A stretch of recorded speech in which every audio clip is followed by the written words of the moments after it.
Siars, kamu sedang berada di channel Fakta Alkitab. Masih dalam series 12 murid Yesus, dan kali ini kita akan membahas riwayat hidup murid yang keempat, yaitu Yohanes. Sebelum kita mulai, jangan lupa di-subscribe dulu dan aktifkan tombol loncengnya untuk notifikasi video kami yang lain. Yohanes dalam bahasa Yunani disebut Ioannes, yang berarti Tuhan adalah pemurah. Ia adalah putra Zebedeus dan ibunya bernama Salome. Yohanes adalah adik kandung dari Rasul Yakobus. Apa saja sih fakta menarik tentang Yohanes? Inilah 11 fakta bersejarah tentang Yohanes yang perlu kamu tahu. 1. Anak-anak guru. Bersama Yakobus, Yohanes disebut Boanerges atau anak-anak guru yang berarti berwatak keras dan kasar. Kampung halaman Yohanes adalah Kapernaum, sebuah kota nelayan di Galilea. 2.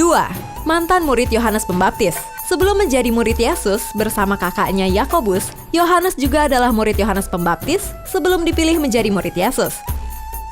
Bayangkan betapa luar biasanya hati Yohanes mengizinkan murid-muridnya menjadi murid Yesus. 3. Saksi hidup peristiwa penting. Yohanes adalah salah satu murid inti dari 3 murid yang menyaksikan peristiwa-peristiwa penting dalam pelayanan Yesus, di antaranya ketika Yesus membangkitkan anak Yairus dari kematian, diajak Yesus ke atas bukit dalam peristiwa transfigurasi.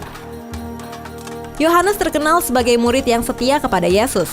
Namun, bersama dengan Petrus dan Yakobus, Yohanes gagal berjaga-jaga dan melindungi Yesus di Taman Getsemani pada saat yang genting dalam pelayanan Yesus hingga Yesus ditangkap. 4. Penulis 5 kitab Perjanjian Baru. Tradisi Kristen mengidentifikasikannya sebagai penulis 5 kitab Perjanjian Baru, yaitu Injil Yohanes, Kitab 1 Yohanes, 2 Yohanes, 3 Yohanes, dan yang terakhir adalah Kitab Wahyu. 5. Murid yang dikasihi Yesus. Yohanes terkenal karena iman dan kesetiaannya kepada Yesus. Dialah satu-satunya dari 12 murid yang menyatakan dirinya sebagai murid yang dikasihi Yesus. Ini adalah wujud ekspresi iman yang tidak berlebihan dari Yohanes karena ia mengalami transformasi yang luar biasa sejak menjadi murid Yesus. Betapa tidak, dari seorang yang dijuluki putra guntur yang pemarah menjadi seorang rasul yang penuh cinta kasih karena mengalami kasih tanpa syarat dari Yesus secara langsung. Dan semua hal itu dituangkan dalam Injil dan surat-suratnya tulisannya di Perjanjian Baru. 6. Berani mengajukan pertanyaan penting.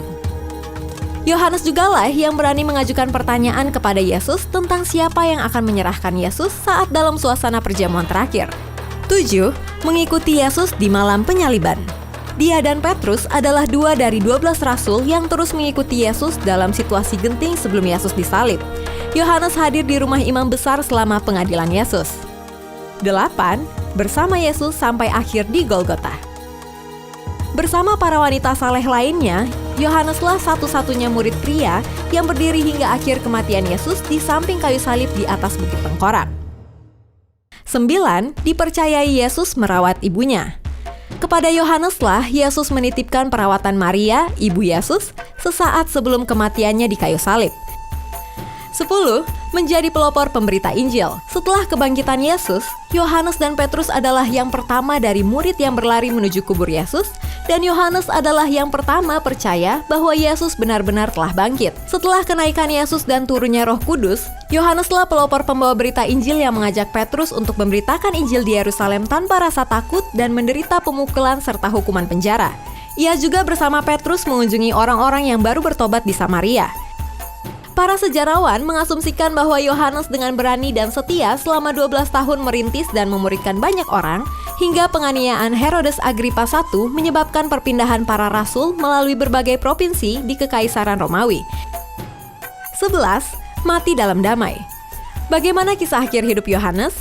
Kita tahu bahwa Rasul Yohanes diasingkan karena imannya di akhir kehidupan. Alkitab tidak memberi kita perincian tentang bagaimana Rasul Yohanes mati, tetapi tradisi memberikan beberapa teori. Teori kematian Yohanes yang paling masuk akal menyatakan bahwa Yohanes ditangkap di Efesus dan menghadapi kemartiran ketika para pembenci dan tentara Roma melemparkannya ke dalam baskom berisi minyak yang mendidih. Namun menurut tradisi, Yohanes secara ajaib dibebaskan dari kematian. Pihak berwenang kemudian memvonis Yohanes untuk dijadikan budak buruh di tambang batubara di Pulau Patmos. Di pulau di bagian selatan Laut Aegea inilah Yohanes diberi wahyu dan penglihatan tentang Yesus Kristus dan menuliskannya menjadi kitab Wahyu. Rasul Yohanes kemudian dibebaskan, mungkin karena usia tua, dan ia kembali ke Selçuk di provinsi Izmir yang sekarang bernama Turki. Yohanes meninggal sekitar tahun 98 Masehi, dia adalah satu-satunya rasul yang meninggal dengan damai. Demikian fakta Alkitab tentang Yohanes. Kalau kamu suka dengan video ini, silahkan di-like, apalagi komen kamu, itu paling ditunggu supaya bisa menjadi berkat juga bagi yang lain. Jangan lupa di-share dan subscribe, aktifkan tombol lonceng kamu untuk notifikasi video-video terbaru kami. Bagi kamu yang ingin memberkati orang lain, kamu bisa mewujudkannya dengan cara mendukung kami untuk terus memproduksi video fakta Alkitab dengan memberikan donasi minimal Rp50.000. Caranya, kunjungi link ini atau hubungi kami melalui WhatsApp di 0878 7490 5248. God bless you. Terus saksikan fakta Alkitab.